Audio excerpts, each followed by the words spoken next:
Have you ever had a mental breakdown at 2 a.m. and wished you had access to some sort of 24/7 therapy hotline?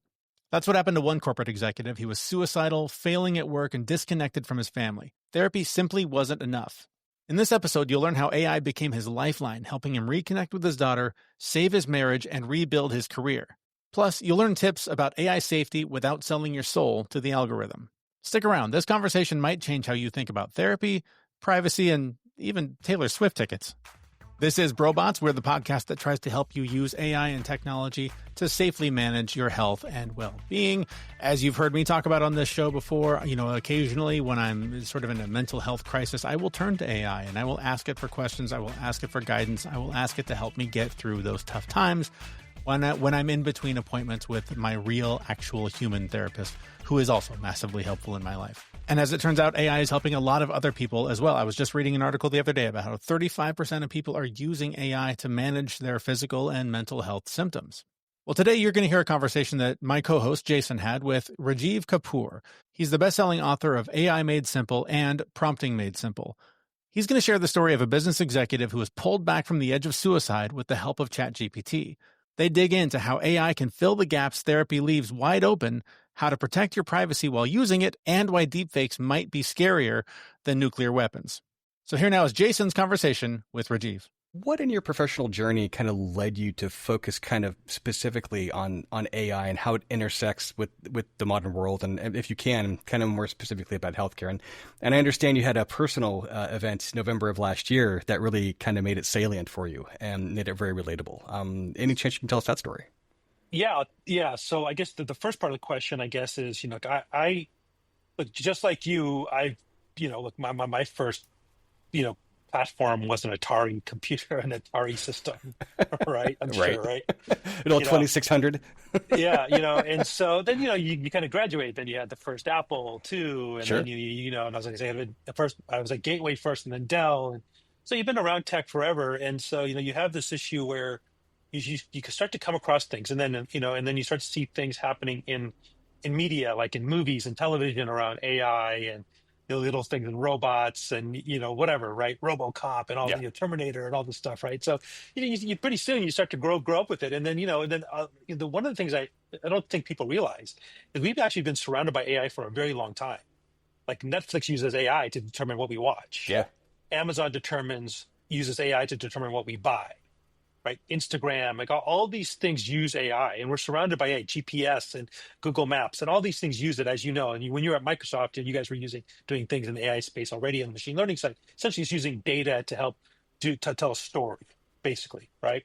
So we've been kind of around that AI space for a long time, you and I both. And it wasn't until I really got really involved here at 1105, and when ChatGPT came out, I decided to write my books. And the book done really well. The second book just came out about 2 weeks ago called Prompting Made Simple, which is all about how to prompt and how to teach people to prompt. I know we'll get to that in a few minutes. But to answer your question about what happened to me in November, so here's the thing. I want to point out, it didn't happen to me personally. So what happened was, I have a keynote talk that I do all around the world. And I had done a virtual version of this talk to a bunch of business executives in South Carolina. And whenever I do my talk, I always put my phone number up on the screen. So if anybody has any questions, if you need any help, because I know this is confusing, it's there, and I know it's going to be daunting. If you have any questions, call me. Yeah. So I did that, and literally, I hang up, done, and about an hour later, I get a phone call, and I noticed the phone number. It says, I didn't know the number, but I noticed it's South Carolina, whatever. I'm like, oh, maybe it's one of these guys who's calling me. So I answered the phone, and it definitely was one of the guys. And he goes, "Hey, Rajeev, you don't know me, da da da." But great talk. I loved it. I have a question for you. And he goes, "Do you think AI can help me with my mental health?" And I said, "Yeah, absolutely." And it just kind of depends. And I had never really thought about it, in all that much detail. And so we started chatting, and I said, "Well, can you tell me what's going on? Like, what's happening?" And he goes, "Well, I have severe mental health issues." And I said, "Oh, okay. Well, on a scale of 1 to 10, how bad is it?" And he said it's a 15. And it kind of really caught me by surprise. And my first reaction was, whoa, like 15 means like you want to end things. Yeah. Right. And I asked him, I go, "Well, do you feel suicidal?" And he goes, "Yeah, all the time." And I go, "Well, why are you talking to me? Why aren't you talking to therapists?" Because Rajeev, I talk to so many therapists. And and some of them are great, some of them are not so great. Like I go, do you have one right now? I go, yeah, I have one right now. But the challenge I'm having is that when I talk to her, I can do my hour and I'm done, and then I don't feel like there's any support for me afterwards. And then I got to go another month, Yeah. to get help and support again. And I said, yeah. He goes, and I'm just wondering if there's anything AI can do. And look, I'm not here to badmouth therapists. Therapists are awesome. Yeah. I've gone to therapy. I'm sure others have. Look, all to me, I think the future here is going to be a world where AI can help augment what the therapist does. And I think that if you're a therapist and you're listening to this, I think you need to find a way to find out to embrace AI in your practice. Because here's the thing: if you have, let's just call it a patient. Let's just call this guy patient zero. Hmm? We'll call this guy patient. So patient zero says, "Hey, he's got problems. He's got challenges." But and I'm sure some therapists can make exceptions. But in his mind, he's like, "I can't see that therapist again for a month." Yeah. Well, so we started talking, and I said, "Well, what I want you to do is I want to download ChatGPT." And he downloaded already ChatGPT, and he was using the free version, and he wasn't really doing much with it on his iPhone. And I said, "I want you to get the paid version." So he gets the paid version. I told him where to go in the app to anonymize, to so it doesn't use the data to train and all that. And so I said, "I want you to ChatGPT, and I want you to do persona-based prompt, and I want you to ask ChatGPT to become a therapist." And a therapist that specializes with business executives or whatever the challenge you're facing. In his case, he was having an issue with connecting with his 14-year-old daughter, major business problems. He and his wife were having major, major, major challenges. It's just like everything was collapsing around him. Yeah. Yeah. Right. I know the story. Yeah. And so it's just like he just didn't think he could get a win, and everything was his fault. Yeah. And when he goes to therapy, it's great, but then he leaves. And 2 days later, it's like the world just collapsed again. And he can call his therapist, and it only so often can, sometimes they don't answer. So we spent about 20 minutes, 30 minutes going through, and I said, give it a prompt, give it this persona-based thing. It's got a memory function. It's going to remember, ask it to become a therapist, blah, blah, blah, specializes in this. Now explain your issue and your challenge. Mm-hmm. So he started to explain the issue, the challenges, and some of the things I was saying. I'm like, look, do you really want me to be on listening? No, it's fine. I'm already this far along, and you might as well stay and help. So I did. I stayed along for another 15, 20 minutes. And so all in, we're about an hour and a half in this whole experiment. And this is the first time I'd ever done this. And, I started giving him some questions, it started asking him questions, and he started giving responses. And, he was just starting to have a conversation. So to make a long story short, I said, all right, have the full conversation with ChatGPT, but I want you to do me a favor. I don't want you to pretend you're talking to you're not talking to a robot or an algorithm. I want you to pretend you're actually talking to a therapist. Yeah. Just pretend this therapist is in the Philippines or in India or in France or wherever your mind wants to go. Just pretend you're talking to somebody online, and it's multimodal. So you're actually having the full conversation. And so he said, all right, so then do me a favor. Do this, have the conversations, get really serious, and then call me in a couple weeks. So 3 or 4 days go by, and he calls me. I'm like, oh, what's going on? He goes, hey, Rajeev, can I ask ChatGPT to become my business coach? I said, yeah, sure. No problem. Just tell it what you want it to be. I asked, do you have a specific, do you have a specific board makeup that you want to be your business coach? Like if you had a board of advisors to be your business coach, who would it be? And he said people like, typical, like Steve Jobs, Sure. Yeah. Mark Cuban, Warren Buffett, the typical people ones. that don't put guardrails into things, right? Yeah, and then I think he said Simon Sinek or Adam Grant, one of those things, right? But anyway, so you had 3 or 4. I go, okay, well then do that and ask, and the ChatGPT is going to know those 3 or 4 people anyway. So tell ChatGPT you want to be your personal board of directors, personal advisors to help you with your business. And whatever you're having, just start talking with it, just like you do on the therapy side. Start talking to ChatGPT from a business perspective, employee issues, growth issues, cost issues, whatever it might be. Just start telling it. It might ask you to upload some information. If you do, anonymize data, whatever it might be, and all that, and you would be fine. So he starts having. So then I don't hear from him. So then about 2 weeks later, he calls me and he goes, I go, hey, how's it going? He goes, wow, it's been amazing. I go, what's going on? Tell me. And he goes, well, on the way to work, ChatGPT is my business coach. On the way home, it's my life coach. It's my therapist for me and my family. And I go, well, what's happened? I go, how are you feeling now on a scale of 1 to 10? He goes, right now, probably a 3 or 4, to be honest with you. I mean, the last week or so, especially, has been really good. I connected, I asked it for tips on how to connect with my daughter.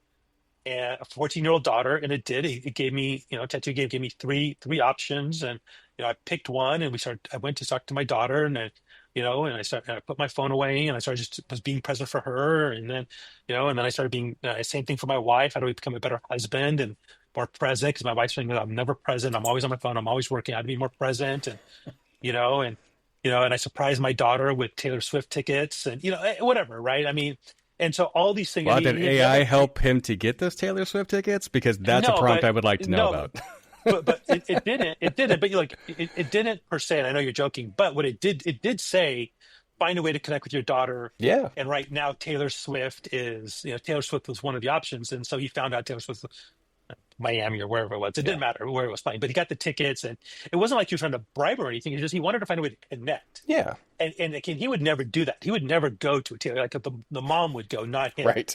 The fact that the dad is going with the daughter, that really just surprised her, and Yeah. the mom was happy and all that. So, anyways, it was just really great to see. And and I know there's some issues and some challenges. There's a little bit of backlash. Like I know J.B. Pritzker, the governor of Illinois, who I respect, Mhm. he came out and signed a thing yesterday. I don't know if you saw it or not, but he signed a thing saying no AI therapists. Yep.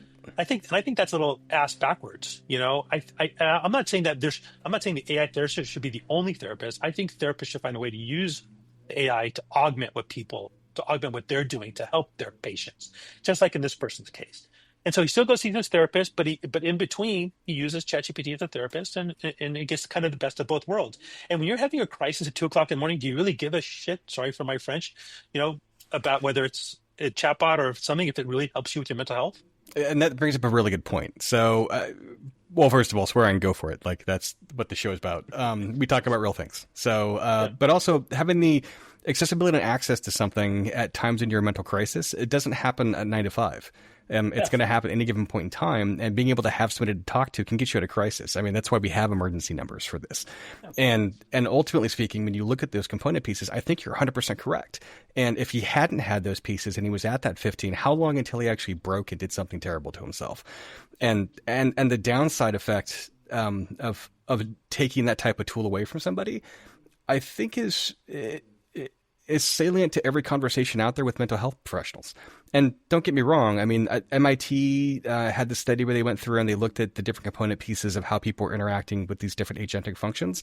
And there was one portion of that study or one snippet that got brought in where folks are using an agentic AI that was pre-prompt and pre-programmed or ready to go for mental health. And the person that was testing it was pretending he was a 16-year-old. And the negative downside of it was, it was telling him, oh, well, you should murder your parents and kill yourself and meet me in heaven. Like, yes, that's the terrible downside of those things. And I hate to break it to everybody, but Hannibal Lecter mode is probably a real thing on everything. And you could have bad human beings that do those things too. What we don't hear enough about are all the positive stories and the people that are using this in a positive way to really help improve their mental health. And I think the story that you just presented is a fantastic example of that. Along those lines, with you creating this new book called Prompting Made Simple, you mentioned a few of the prompts you would have him go in and kind of tailor some of these pieces for his almost different ideal self profiles. I want to call them ideal customer profiles because of the marketing background. But being able to go through and turn yourself into the target for this thing, do you have any tips or tricks that you can share with us quickly that might be in that book to get people interested and enticed? They can actually go through and read more about those prompts that you're pushing forward. Yeah, look, I think that's a great point. And I'll get to that answer in just one second. But to your point about the negative side, right? Yeah. As a parent, you gotta watch what your kids are doing because there are these really bad tools called character AI out there. Yep. And so you got to be careful because there's a lot of male issues out there where they don't feel like that they can find love and companionship, and they're turning to AI chatbots and everything. So just be careful, monitor what they're doing. What I'm talking about was for a 40-year-old gentleman, right? I'm not talking about a 15-year-old boy. So let's be careful. So I just want to put that out there that you absolutely monitor their habits. Now, in terms of like prompts to watch and monitor, look, here's the thing.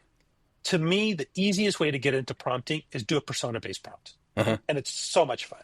Persona-based prompts are great. If you have to go if you want, let's say you have to go give a toast, and you're not a great public speaker, and you can use ChatGPT. Now they have by the way, ChatGPT 5 came out yesterday. Yep.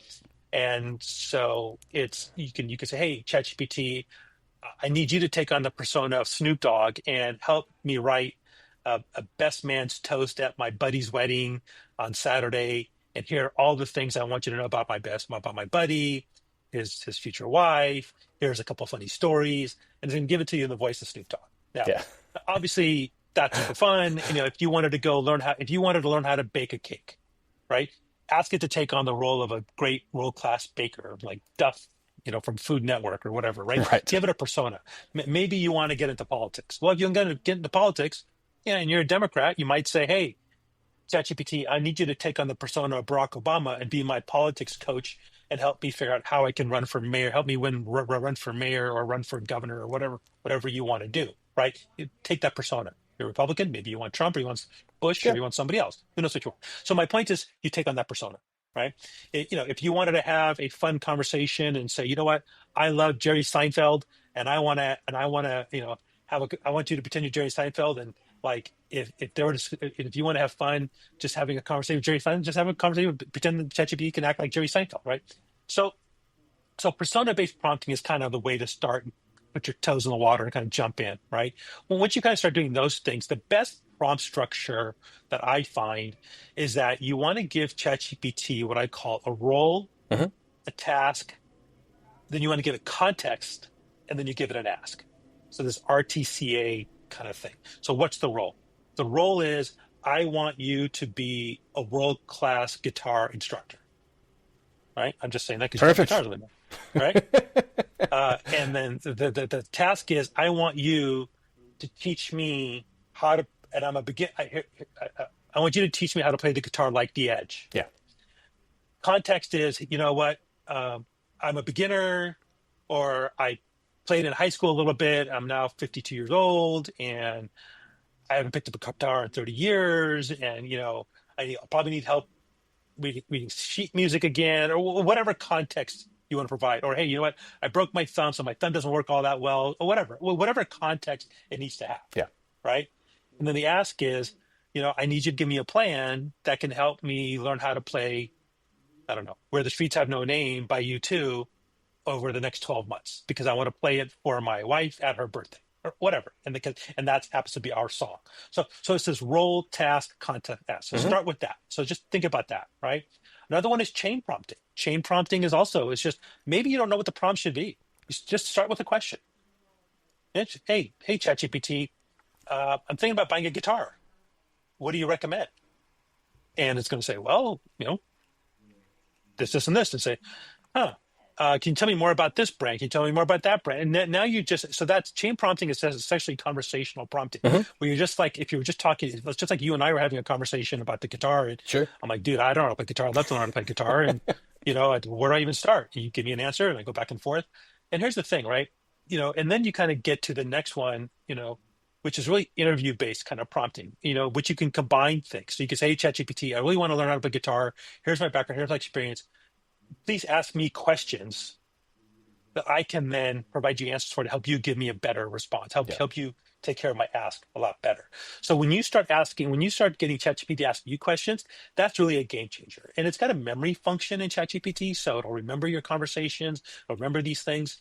So those are kind of the 3 or 4 fun ways to just start the process. It's easy. It's not daunting. It's a nice way to just not even dive in head first. It's just a nice way to just jump in with both feet and just have some fun.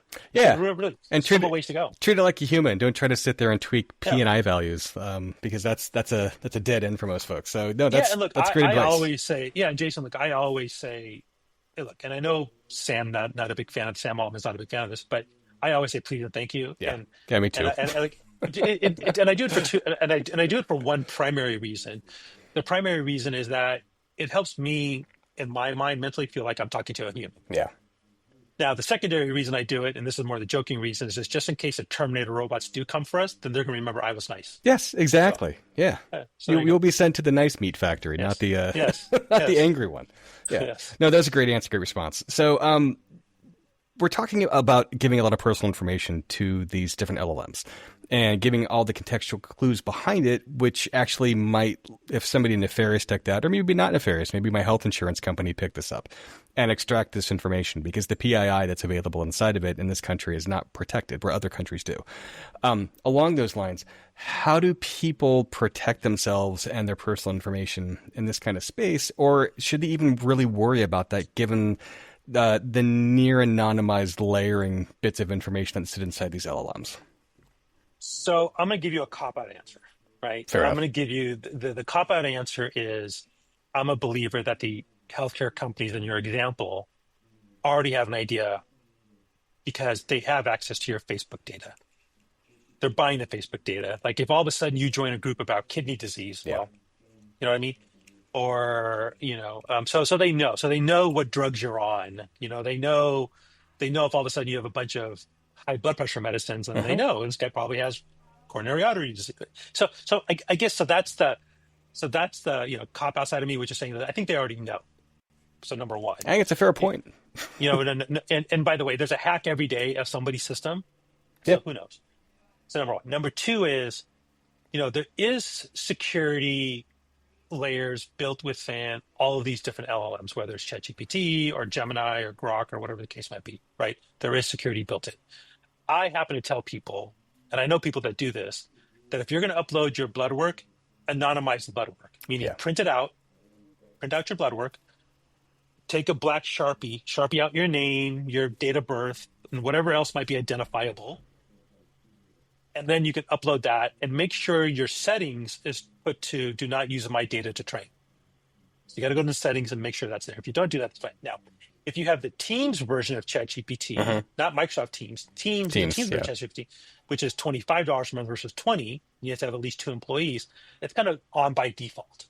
But if you don't and you're paying the $20 a month, then you have to go do it manually. Now, if you have the free version, you don't have the option to do it at all.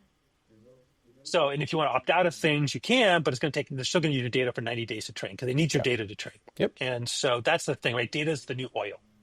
And they need that data because ChatGPT is a refinery that sits on top of the data that gives it an output. And so I'm of the belief that go ahead and do it, upload it. Like, for example, this gentleman, when he did it, we made sure setting was on do not this, on do not share my data. Yeah. And, it knows who he is because he had to log in. But he didn't put his name, and when he was having a conversation with ChatGPT, he didn't use his name.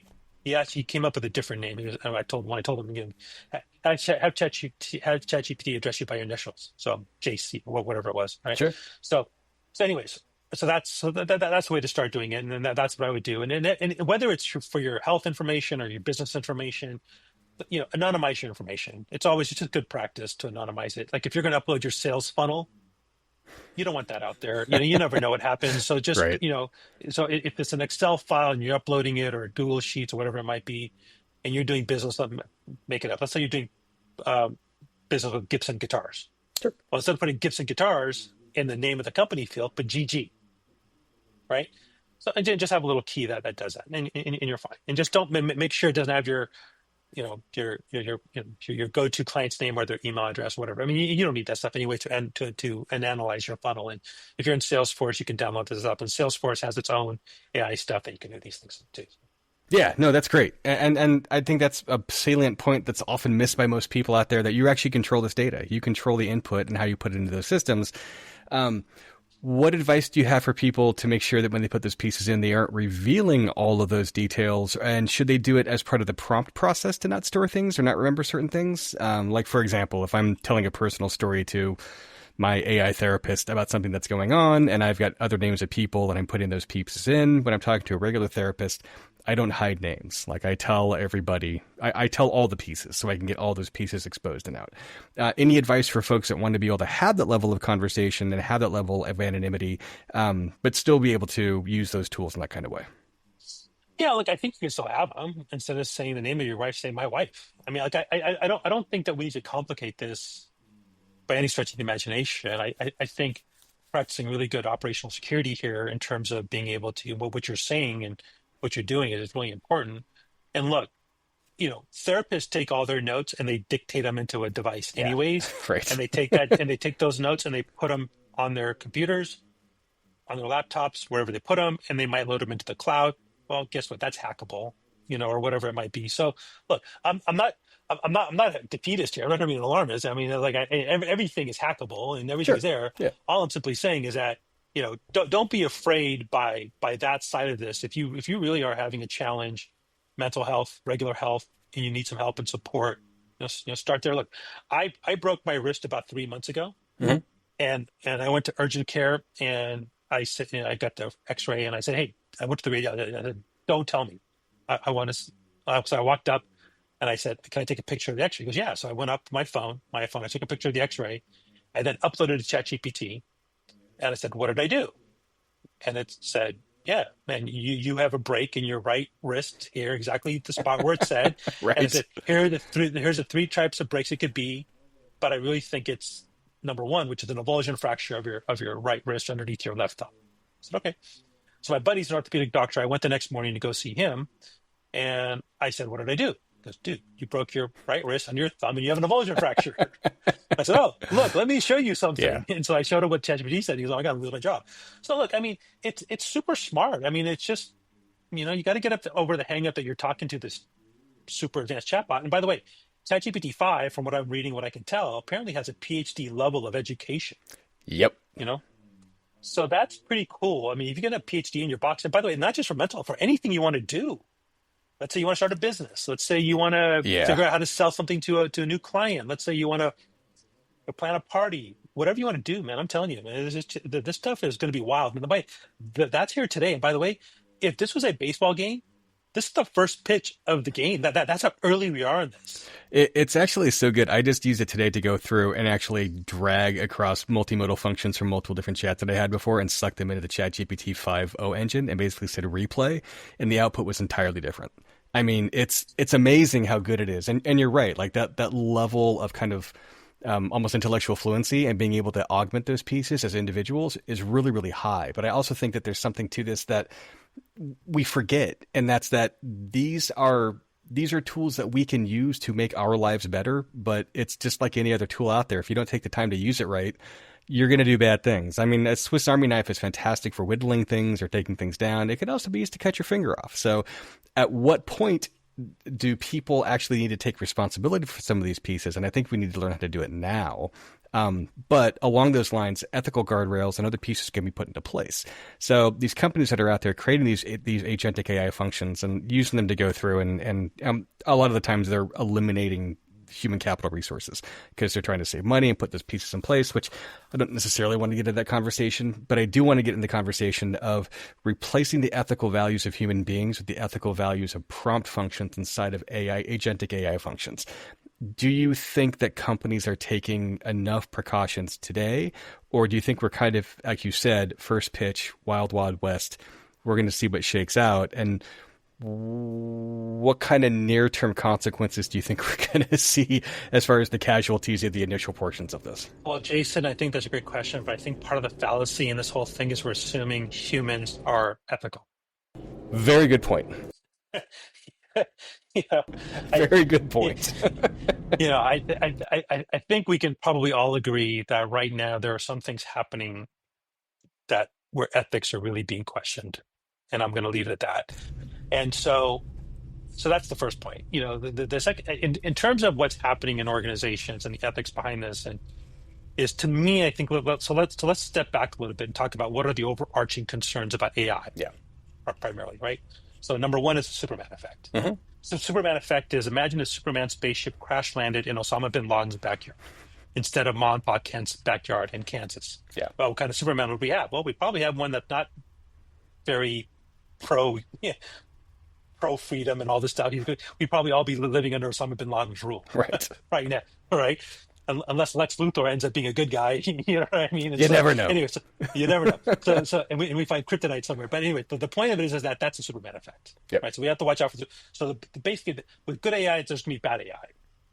And like, do we badmouth car manufacture? Do we badmouth the guys that invented the combustion engine for a car that gets in a car accident because the user decided to drive it the wrong way, drunk, right? So with all the opportunities that AI can provide, it's the humans have to make a decision. are we going to use AI for a utopian world or a dystopian world? And I absolutely hope we use it for a utopian world. So that's number one. Number two is I believe the thing that could derail this whole AI experiment is deepfakes. To me, deepfakes are hands down probably one of the most dangerous things on the planet today, almost as dangerous, if not more dangerous than nuclear weapons. That's a big statement. I get it. I know a nuclear bomb goes off in LA, it's going to wipe out all of Southern California and probably the West Coast. I get it. My point is that chances of that happening are pretty minor. Yeah. But somebody could create a deepfake of you, of me, of a friend, family, daughter, son, relative, whatever, and all of a sudden, to that person, they can extort money. They can put their, Taylor Swift's face got put on the face of porn stars. So, and so like bullying aspects of it, like if, I would encourage you and your audience to Google CFO Hong Kong deepfake. And that is essentially what happened was, and what I think you're going to Google it right now, but the CFO Hong Kong deepfake. And while you're doing it, I'll give you a second to Google it and I'll tell you what happened. Oh, no, go for it. You're good. So what happened was a finance analyst at a finance firm in Hong Kong got an email, got a Zoom invite from the CFO and like the head of finance. And this is the boss, and the boss is the boss. Yeah. And it came from their email, but it turned out the email address was spoofed. And got the email to join the Zoom call. And let's just, for the sake of argument, say that first name is Jason. So Jason joins the Zoom call. And Jason is talking to Rajeev and Jeff. And Rajeev and Jeff tell Jason, hey, Jason, we've entered a new relationship with Kelly. Please wire Kelly $25 million. Okay, you're my boss, and my boss is the boss, and I'll wire the money. Well, guess what? Both Rajeev and Jason were deepfaked. It wasn't us. So the money's being sent out, the money's wired, and you, or the Jason in this scenario, says, you know what, this is something's going on here, man. Like, I know you guys told me to do this. And he goes to the he goes or whatever, and he calls the CFO and says, hey, dude, boss, how much more money are we going to send Kelly? Like, what are you talking about? Well, the last couple of weeks I've been sending the money like you told me to. Well, what money? Yep. So, and they discovered that was all deepfaked and all this stuff. And, so it's stuff like that, right? I mean, I know folks right now who have elderly parents who are getting scammed saying that, hey, but and all it needs is like 10 seconds of your voice, and my voice, and our voice is out there to replicate our voice and call our parents and say, hey, mom, hey, we have your son. Here he is. Rajeev is held hostage. Unless you send half a Bitcoin or send 10, 15, 20, $30,000, we're going to kill him, right? So, and elderly people like my dad, even if it's a scam, would answer every phone call. I'm like, Dad, stop it. Don't do that anymore, right? Stop responding to emails. And so that's where I have a friend of mine who that happened to. He's in Miami, and his mom got a call saying, we have your son, da da da. And so the mom hung up and called the daughter in a panic. She goes, Mom, what are you talking about? I just talked to Mark 5 minutes ago. It's fine, So the same thing happened to the CEO of Ferrari, where one of his employees got deepfakes saying, hey, but then what he did was he asked the deep faker the question that only the Ferrari CEO would know, and he got it wrong, and that guy hung up and ran away. But look, so the deep fake thing to me is absolutely crazy. It's out there, and everybody's got to be careful. And so, it doesn't help that we have some of our leaders are using it to their advantages. It's just really bad, and it doesn't help, and it's really bad news. So people got to be watch out for deep fakes, especially if you have a daughter. If you have a daughter, sister, whatever, you got to protect them somehow. And I don't really have a good answer for how to protect them. One of the things you can do is you can get a Google alert for your name. Unfortunately, Rajeev Kapur in India is like John Smith. So it's for me, I get quite a few alerts. Yeah. But, it's something, right? And then, just, look at, Google, like when you're on Instagram or TikTok, look for your name, make sure people are not, co-opting your name or your image. Just find ways to protect yourself and just come up with a family safe word is another good one. So maybe it might be, I love pineapple on pizza or whatever, and you don't, but that's your safe word or phrase or whatever it might be. So those are some things like that you can do. And then the third thing is that, if we are headed down, like there's two camps. The one camp is everybody's going to lose their jobs, and we're going to go to a 2-day work week, or everybody's going to have their job, but they're going to work 2 days a week, or it's going to create millions of new jobs that we haven't thought of yet. So those are the two camps. I kind of bounce back and forth. So of where we are, because I just think it's too early to tell. And anybody who knows the answer is full of shit. Yeah. Nobody knows. Yeah.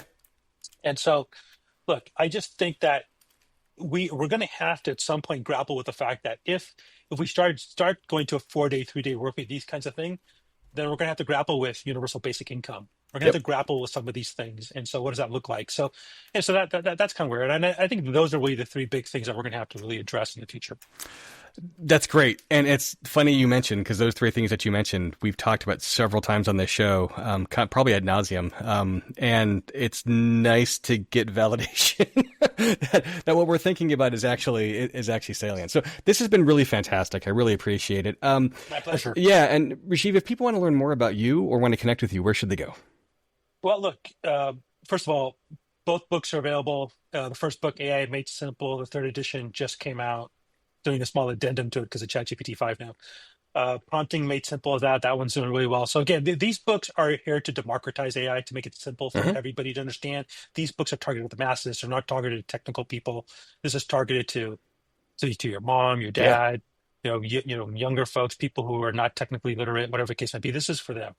And so that's who it's targeted towards. You can also go to my website, Rajeev, Rajeev.ai. Check it out. LinkedIn. People want to connect with me on LinkedIn. Name of my company is 1105 Media, 1105media.com. Check that out as well. And people can find me. And I'm sure you can have stuff in the show notes. Exactly. I was just going to mention, we'll put all that stuff in the show notes for everybody. Well, again, thank you very much for joining. We really appreciate it. And we look forward to talking to you again soon. Great conversation there, Jason. Nice job with that interview. Rajeev Kapur, thanks so much for being on the show. Again, all those links that were just mentioned, you can find those in the show notes for this episode. And if you've enjoyed this episode, please do share it with somebody who could benefit from the information that was shared. You can find links to do that and the links that we just mentioned at brobots.me. That's also where you're going to find another new episode from us next week. We'll see you at brobots.me in just a few days. Thanks for listening. We know this podcast is amazing and it doesn't seem to lack anything, but we need a legal disclaimer.